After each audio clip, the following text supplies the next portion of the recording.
मोहन नगर थाना क्षेत्र के ओम नगर में कल एक बच्ची 6 वर्षीय बच्ची की गुमशुदगी की रिपोर्ट लिखाई गई थी।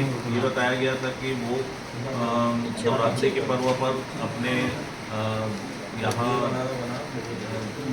कुंवारी भोजन के लिए जो जाते हैं उसके लिए वो नौकन्या खाने के लिए गई हुई है।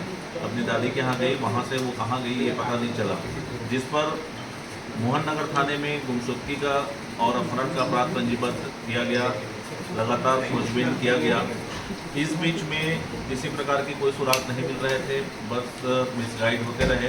कुछ लोगों ने बताया कि अभी 2:30 बजे जाते देखे हैं, लेकिन पीछा किया गया और जब सीसीटीवी फुटेज खंगाले गए तो दूसरी बच्ची निकली। अचानक 7 साढ़े 7 बजे के आसपास एक सूचना मिलती है कि वहीं जिस घर में बच्ची आखिरी समय देखी गई थी उसी घर के सामने एक कार है। उस कार में उस बच्ची दिखी है, उसकी शव मिली है, मृत अवस्था में मिली है। सूचना का तस्दीक किया गया। सच में उस कार से बच्ची की डेड बॉडी रिकवर किया गया, उसको हॉस्पिटलाइज किया गया। और इस बीच टेक्निकल एंड के आधार पर और अपने मुखबिर सूत्रों के आधार पर एसीसीयू की टीम और मोहन नगर दुर्ग की टीम लगातार उसमें काम की, मेहनत की। कल जो प्राइमरी साक्ष्य मिल रहे थे, जो गाड़ी जिस गाड़ी से उसका डेड बॉडी मिला, उसके ड्राइवर को, जो गाड़ी मालिक है उसको, ऐसे 3 लोगों को कल कुल 5 लोगों को सस्पेक्ट के तौर पे उठाया गया था, लेकिन प्राइमरी सस्पेक्ट में हमारे 3 लोग आए। टेक्निकल इंट और फिजिकल एविडेंस के आधार पर आज जब PM report, short PM report का खुलासा हुआ, जब हमें मिला उसमें सेक्सुअल असल्ट होना पाया गया। डॉक्टरों की टीम से चर्चा की गई और जब हमारे जो एविडेंस है और पूछताछ के जो उनके बयान हैं और जो उनके कथन हैं और उनकी स्वीकारोक्ति है, आरोपी की जो स्वीकारोक्ति है, उसके आधार पर ये निष्कर्ष पर पहुंचा गया कि ये आरोपी सोमेश यादव है, जो उस बालिका जो बच्ची है उसकी सगा चाचा है। इसके पूछताछ के आधार पर पूरे विवेचना के तथ्य जोड़े गए। इसमें लगातार हमारी टीम मेहनत करती रही और एफएसएल के साक्ष्य भी इसमें जुटाए गए हैं। इसमें आगे आने वाले समय में डीएनए का भी हम इसमें टेस्ट करा रहे हैं।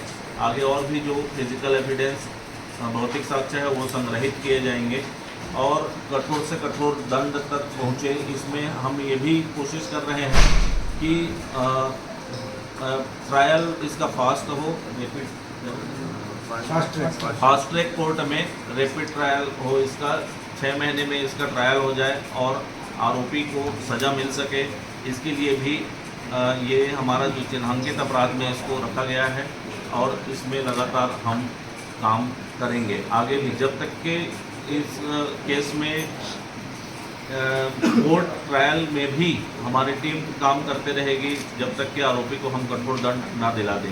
अभी इस अपराध में पहले अपहरण का अपराध पंजीबद्ध हुआ था, उसी अपराध में हत्या का अपराध, बालिका 12 वर्ष से कम उम्र के बच्ची के साथ जो बलात्कार होता है उसका अपराध, साक्ष्य छुपाने का अपराध और अपराध, इन सारे जो अपराध हैं उस पर अपराध दर्ज करके घटना की अपराध की विवेचना की जा रही है। सर, 3 आरोपी का रिलेशन क्या था मृतका से? 3 आरोपी नहीं थे, 3 संदेही थे। और तीनों संदेहियों को अलग अलग टेस्ट जो हमारा होता है वो हमने किया है। इसमें स्पष्ट रूप से एक आरोपी चिन्हांकित हुआ है, उसने घटना की स्वीकारोक्ति की है, उसके जो फिजिकल एविडेंस है, उसके जो साक्ष्य हैं वो प्रमाणित है। इस आधार पर आज आरोपी को रिमांड में लिया जा रहा है। सोमेश ने ऐसा क्यों किया और कहां ले गया था? एक करके परिवार की बच्ची को इसके साथ घटना को क्यों अंजाम दिया? क्या पारिवारिक कोई विवाद था? ऐसा कोई विवाद नहीं है, किसी प्रकार की कोई विवाद नहीं है, अच्छे संबंध है उनके। अब ये इन परिस्थितियों में कैसे क्या किया, ये अभी और पूछताछ और विवेचना अभी की जाएगी। सर, कहां से उठाया था, कैसे घटना को अंजाम दिया? उसी के घर में ही वो बच्ची गई हुई थी और वही रूम में ही ये ले जा करके उस समय इसकी जो दादी बुआ है वो पूजा के लिए गई हुई थी, भजन लगाई हुई थी। इसी बीच समय पा करके इसने इस घटना को अंजाम दिया है। अभी तक जो साक्ष्य मिले हैं इसमें और भी हमें अभी वर्क करने की ज़रूरत है। हमें जो इसके पुख्ता साक्ष्य संकलित किए जा चुके हैं, लेकिन विवेचना के कुछ पार्ट हैं, कुछ धाराएं हैं जिसमें और भी काम करने की हमें आवश्यकता है। सिगरेट से जलाने और इलेक्ट्रिक शॉक की बात सामने आ रही है, क्या कुछ वो अभी स्पष्ट प्रमाणित नहीं है। हमने डॉक्टरों से इसमें चर्चा किया है। उन्होंने कहा है कि जब आपको हम पूर्ण पीएम रिपोर्ट देंगे उसमें सारा कुछ आ जाएगा, तब उस तथ्य पे हम बात कर पाएंगे। और जब भी जो शॉर्ट पीएम मिला है उसी के तथ्यों के आधार पर ही ये चर्चा और जो साक्ष्य एकत्रित किए गए हैं। बॉडी जली इसी में कैसे? शॉक कैसे आया? बॉडी जली कैसे? काली वो- कैसे पड़ गई? वो गर्मी के कारण बताया गया है।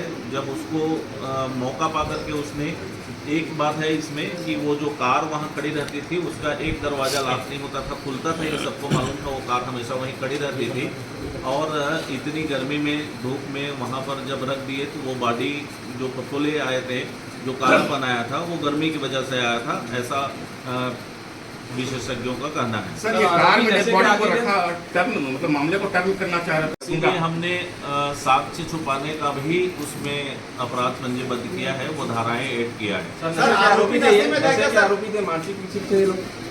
ऐसी कोई बात अभी स्पष्ट नहीं हुई है। यह जांच का विषय है कि उसकी मानसिकता किस विषय का है, कैसा है। और जिस समय घटना को अंजाम दिया।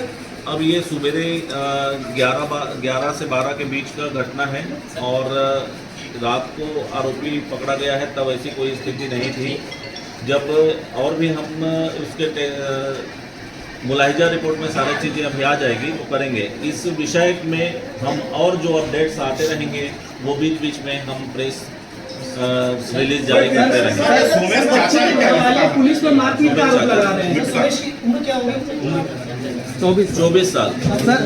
सर गुमराह किया क्या सर इस मामले को? उसी ने गुमराह किया, लगातार घुमाते रहा। उसको पता था मतलब ये बात पहले से?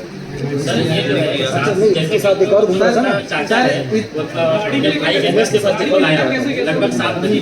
तो घटना के समय वो घर में तो सभी परिवार थे, तो घटना का ही कहा दिया।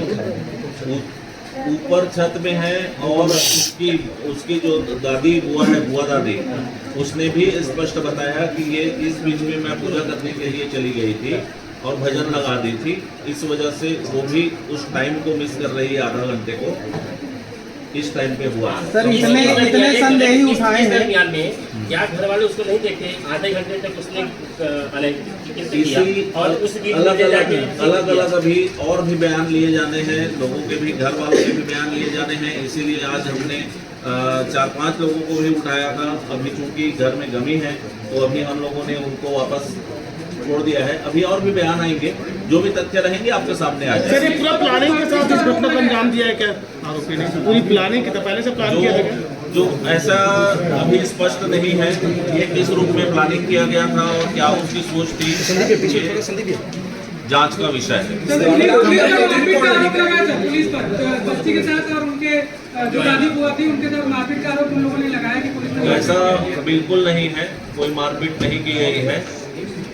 जिनका घर जला दिया गया, जिनका कार तोड़ दिया गया, उन पर क्या किसी और उसका जो भी जिन लोगों ने लॉ एंड ऑर्डर की व्यवस्था उत्पन्न की थी और जिन लोगों ने कल जाकर के वहाँ आगजनी की थी, तोड़फोड़ की थी, उस पर भी पृथक से जांच करके कार्रवाई की जाएगी। सर जो आरोपी है पुराना कोई रिकॉर्ड है सर उसका? अभी कोई पुराना रिकॉर्ड नहीं है। सर इस आरोपी के साथ में क्या ये तो फिर चलता रहेगा ना। अब नो क्वेश्चन प्लीज। एक सवाल है, क्या इस आरोपी के साथ में सर कोई और भी शामिल है जो नहीं, साक्ष्य अभी छुपाने में या फिर इस घटना को अकेले आरोपी है बच्ची।